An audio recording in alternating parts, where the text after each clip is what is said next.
Yeah. Oh, this one is. Oops. Thank you, Chris. So yeah, as Chris said, I work on sports sponsorship on YouTube.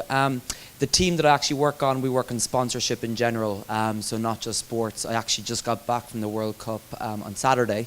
So I was there for the week as part of my role, working with some brands and YouTube partners as well. So as part of sponsorship, we look at the most engaging content on YouTube and what brands might want to associate themselves next to, so buying advertising, but as well going a step further and actually connecting with the content, so creating branded content, but as well product placement, all of those things with certain partners. So youth, first of all, on YouTube. YouTube is bigger than TV now for 15 to 34-year-olds. On YouTube, we have 28 million unique users a month visit the platform in the UK. 11 million of them are actually 15 to 34-year-olds, which is really astonishing. Well, I'm sure for a lot of you in the room who have kids within the teen bracket, you will notice that a lot of their habits are mostly on desktop, mobile, tablet, rather than TV. And as well, connected TVs, Chromecasts. Does anyone own a Chromecast in the room by any chance? Yeah? Do you find it good? Yeah? So Chromecast, for any of you that don't know, plugs into your TV and you can actually, straight away from your YouTube app or Netflix app, cast it straight to the TV. It's a really nice app by Google. But we're seeing much more connected TVs out there as well, which is increasing to the adoption. So that's TV. In terms of looking at social, so looking at YouTube and how much users actually visit there from a youth audience. This study, all these bubble charts, is actually a survey of 7,000 teens in the US. And it's looking at, on the left-hand side, do you visit these sites or apps daily? By how many times, or have you ever used these? So you'll see YouTube and Facebook are the ones that teens have actually used the most.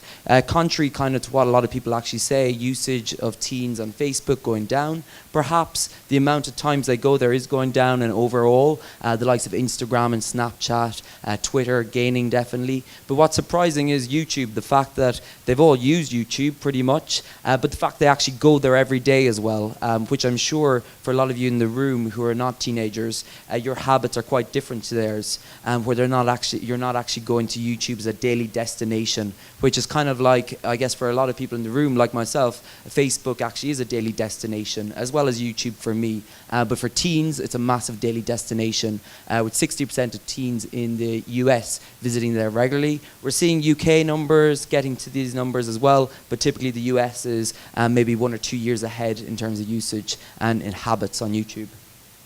So of those users who are actually coming daily, this is looking at its internal data actually in terms of users who come to YouTube 1 day a week, 2 days a week, 7 days a week. They actually spend much more time on the platform, so they're much more engaged. 59 minutes on average per day for any users that are actually coming to YouTube every day of the week. And typically we see these are in much younger age demographics. So this 15 to 34-year-olds is really our sweet spot on YouTube. Teens as well are very engaged, and what we find is they are following influencers on YouTube. So YouTube stars, YouTube influencers. So who are they? They are young, colorful, and all have their mouth open actually in this photo. This is a snapshot of UK partners in YouTube, except for Ray William Johnson over there. He's a US partner. In the top left up there, Sorted Food. They're a big food channel in the UK. They have over 600,000 subscribers in the 700,000 subscribers in the UK. Same as Jamie Oliver. And it was interesting actually, once Jamie Oliver came onto YouTube last year, Jamie wasn't a celebrity on YouTube, but Sorted Food were at the time. They had a big presence there, and they actually helped Jamie build up an audience there by introducing Jamie to their audience. I think it's interesting on YouTube that YouTube partners notice the best way to build an audience is actually to collaborate with one another. So I guess if you think of more of the TV world where you're more selfish and not wanting to work with other people because you have your own audience, one of the best ways to cross-pollinate audiences on YouTube is to work with other partners. And the same for brands, working with some of these partners. These are the main big partners in the UK. Teens obviously are not not just looking at, most of these are vloggers or food or all the rest are pretty much vloggers, Zoella as well in fashion. But within every genre, whether that be sport, music, Jamal Edwards is in there. KSI as well, here is a gamer. His name is JJ Akoche. He's a 20-year-old who has about 30 million views he gets every month without fail. KSI is his username on YouTube. This is Tanya Burr. Tanya Burr was working on a makeup counter in Norwich about 5 years ago, and she started uploading YouTube videos of how to do makeup tips, just what she was actually doing on the makeup counter in Norwich in Boots back then. She's amassed an audience now of over 2 million subscribers on YouTube.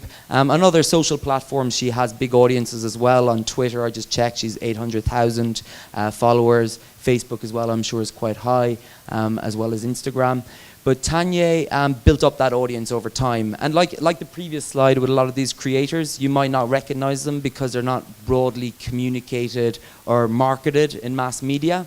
But the big thing for them is they build up their audience, passionate audience over time themselves. So they're very well known within their passionate group of fan audience. But outside that, and the general public, they're not always that well known, even though it is breaking more and more into mainstream media. But Tanya, one day she went to Covent Garden about 4 months ago, and she sent out a tweet to her fans, and she said, "I'm in Covent Garden," and this happened. And thousands upon thousands of her fans came all of a sudden to Covent Garden. This is actually a video of what it was like down there before she had to leave after 20 minutes.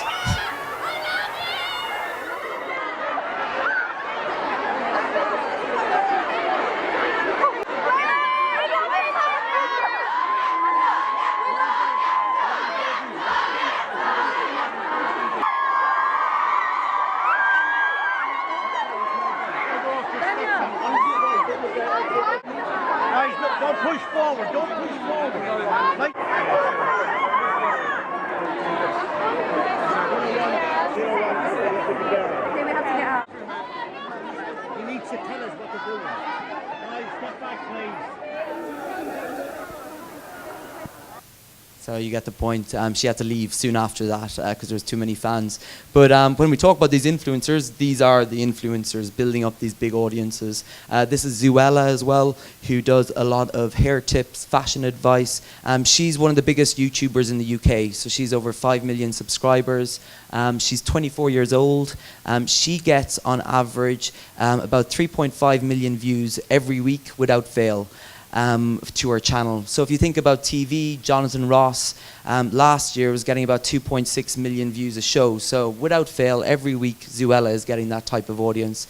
She hasn't not received 1 million views for a video within 7 months, and that 7 months ago was 700,000 views. So you can see, without fail, she's talking to her audience all the time who are tuning into her every day, and that's why those fans are actually coming back every day. They use YouTube much more as a social experience rather than a destination to watch a video just as a once-off. Zoella actually in this picture is working with Unilever. Unilever have a YouTube channel called All Things Hair, where they have built up an audience there by working with some influencers like Zoella. Jamal Edwards, hands up if anyone knows of Jamal. Oh, quite a few of you. Oh, that's good to see. So Jamal Edwards set up SBTV. Jamal is, he set it up in 2006 when he was a teenager. I think he was 16 at the time. And he started working with some up-and-coming talent. Rita Ora he worked with back in the early days. And oh my God, what's that guy with the red hair called again that's really popular? Ed Sheeran, he was a close friend with as well, early days. So a lot of musicians actually worked with Jamal to really launch their careers because he had a big audience on YouTube and an influential audience.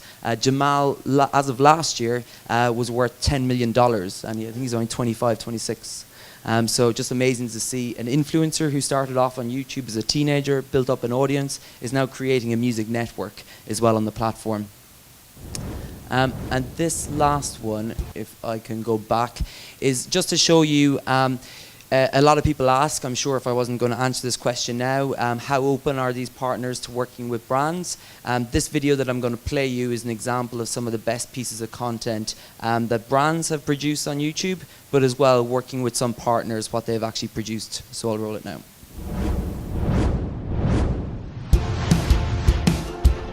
Hey guys, Grace here. It's time to review something. I got this mystery box in the mail, and if there's one thing my mom's always taught me, it's open up boxes from strangers. No idea what's in it. Uh-huh. Can we open it up? 3, 2, 1. Yeah. Oh yeah.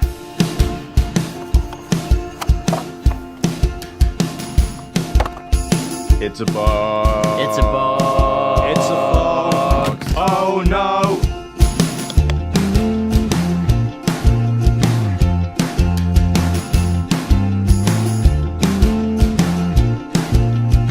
I've told them 100 times they can't dance in here.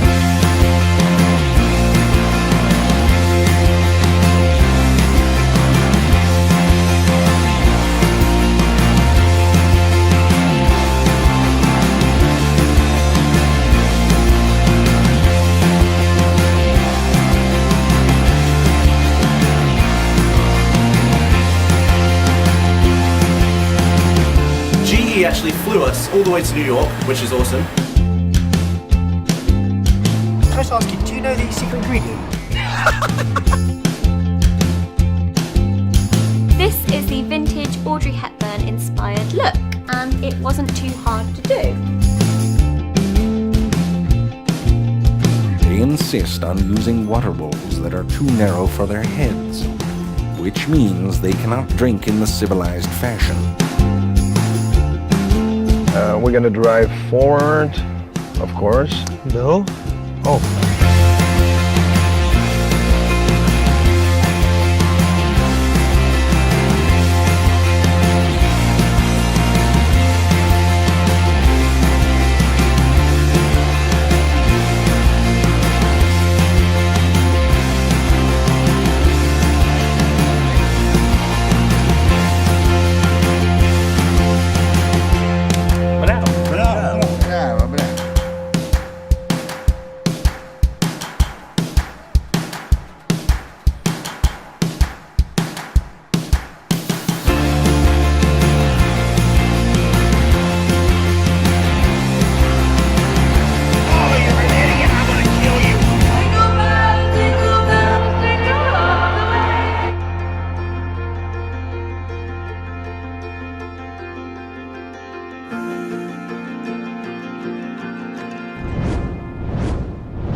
So in that reel, you saw a lot of varied type of content. Some of it was brands creating content themselves, but then as well some brands actually working with influencers, so YouTube partners. And I think one of the key points to take away really is whether you are working with YouTube partners or brands, it's about actually building an audience yourself on YouTube as a brand and actually producing content for that audience time and time again and knowing your audience, what they actually want. Great. Dennis, thanks very much.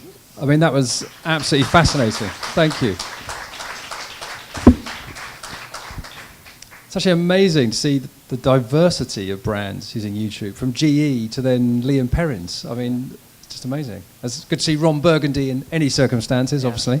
So that's great. Thank you.